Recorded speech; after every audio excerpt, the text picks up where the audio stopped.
Hi there, I'm Stan Baker, one of the hosts of Circle Forum, along with Shelley Steele and Steve Young. This week, we're discussing an article on the impact of informal mentors on secondary students.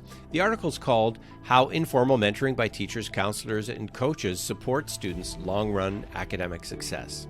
It makes a lot of difference to students who have a mentor, and the question is, who gets mentored when it's informal? Well, students who attend regularly, who do well academically, and students who look like the teacher or staff person.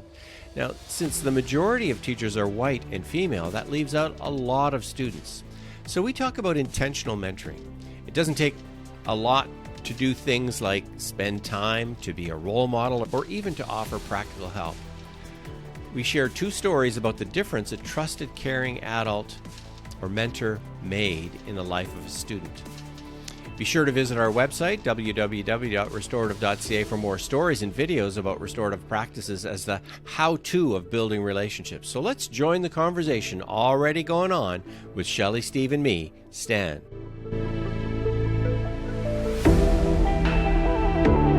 We're looking at some research that came out this past May of 2023, which talks about the long-term effects of informal mentoring in school, and has a really interesting approach, first of all, to school as being this incubator of informal staff-student relationships that help the development of students. This article really talks about informal relationships, and that's the ideal.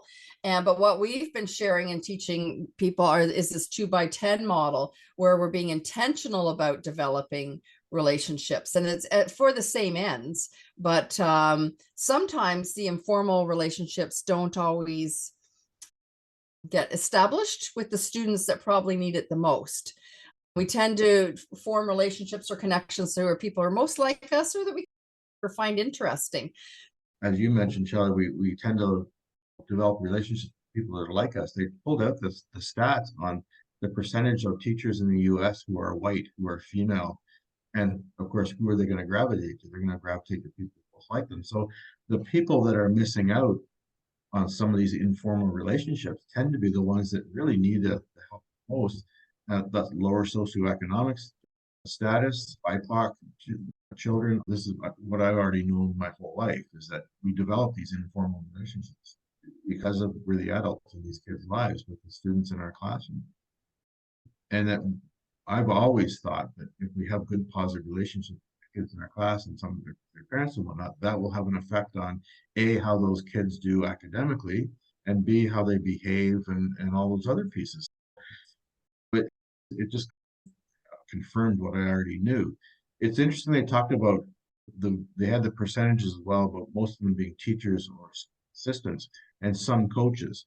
And we've always talked about it as a phys ed background, and I did a lot of coaching, that coaching was where you met a lot of the kids that may not necessarily be in your class. So you can develop relationships with kids that weren't in your grade 10 math class because you're coaching the senior boys volleyball team or something like that.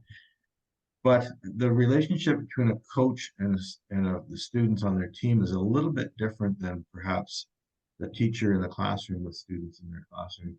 It's one of the reasons I would coach students of the grades that I was teaching, to build connections with them that I couldn't get in class. And for kids who didn't do well in math or in language, maybe they did really well in volleyball.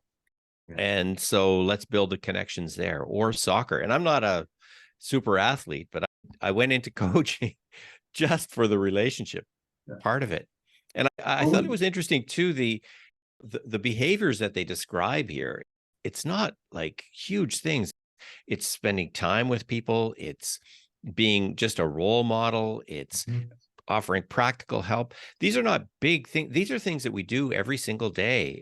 And to do that informally has this kind of a huge impact on kids, particularly in high school. I had a teacher who taught grade 7 or grade 8 for the most part of his career, but always coached the junior teams. I said, how come you're always coaching the junior teams? Why aren't you coaching the grade 8s? They're in your class. She said, because they're already in my class. She said, I want to coach the younger kids and get to know them, because eventually they're going to get to grade 8. And he says, I want to know who I'm getting. But he's developing relationships with younger kids because he knows they're going to eventually move his direction. As the principal, I'm running a floor hockey. What a great way to develop relationships with some of these young kids. We had a Stanley Cup 3-on-3 ball hockey tournament, and I had a Stanley Cup in my office. All the students thought this was great. Stanley Baker, oh, Stanley Cup, we get to say Stanley. Stanley's Cup. But every recess I was out there playing ball hockey or refereeing, and these were kids who were not getting in trouble, and I was building connections with them. Well, this whole article is talking about this informal piece, and that's what we've been talking about. All that is informal stuff, and some of it is planned. I plan to go on the floor hockey league. You plan to have your Stanley Cup, but it's to meet kids in an informal way, as opposed to what we're saying with the 2x10, which is formally identify certain students and formally make a plan to go and talk to them every day for 10 days and 2 minutes. And it's a more of a structured approach, but to what Shelley said at the very beginning, same ends. It's the same end. It's to get to know these kids and develop a relationship. One of the mentions in the conclusion of the article is that teachers don't often realize the impact that they're having by having these connections and relationships. They can clearly see how they're doing as a teacher with teaching the academics or their subject area, but they don't always see the long-term effects that those connections have had for students.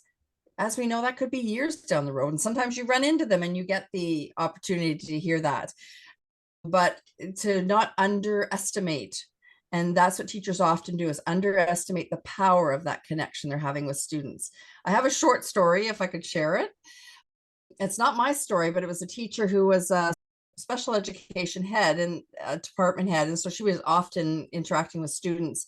And this was probably a 16-year-old who had a very difficult life and was making some decisions for herself. Had a world of drugs and family dysfunction, and it's not what she wanted for herself. And so they had lots of discussions about this. And this is not a teacher who was trained in mental health by any means. And this shows the impact. They were having one of their discussions one day, and this teacher drew a Y and basically said, you can make a decision which way you're going on the road. And that was the discussion they had, because this is what this girl was wanting to do, make a decision which way she was going on the Y. And so that was the discussion. To find out years later, this young lady came back and let the teacher know that she had that little slip of paper that was a scrap of paper stuck up on her mirror wherever she moved on to remind her that she always had a choice of where to go with the Y in the road. So it's just such a powerful illustration of not understanding the impact that you will have by having these connections. Great story. Thanks. And the other thing that this article talks about is that you can predict whether or not a high school is going to have a lot of informal mentors or not. First of all, by whether or not there's a strong sense of belonging in the school. And then secondly, by smaller class sizes. Now, most of the schools that I'm aware of have larger class sizes, and the schools are larger, and maybe there isn't that strong sense of belonging. What better reason then to be more intentional about building those mentoring connections with something like a 2x10? That's what I'm taking away from this article.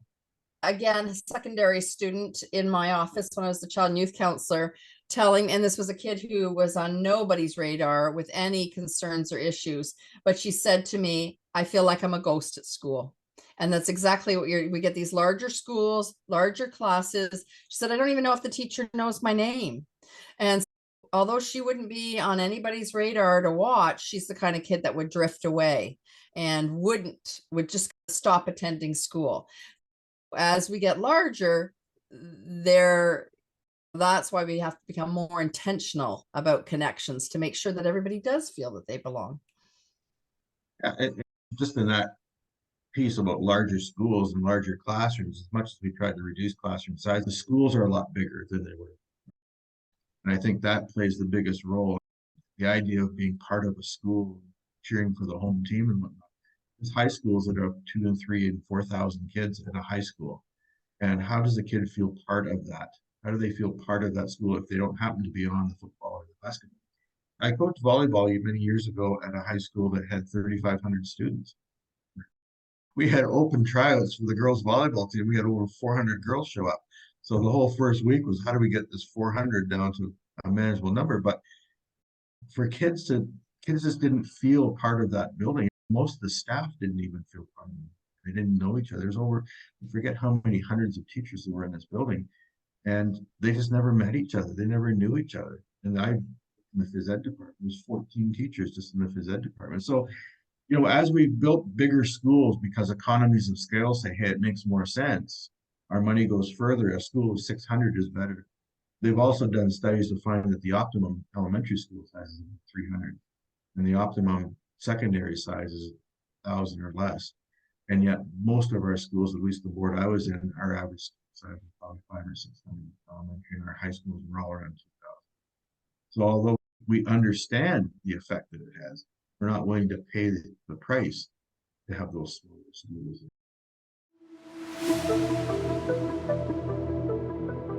The study shows that schools with informal mentors are predictable.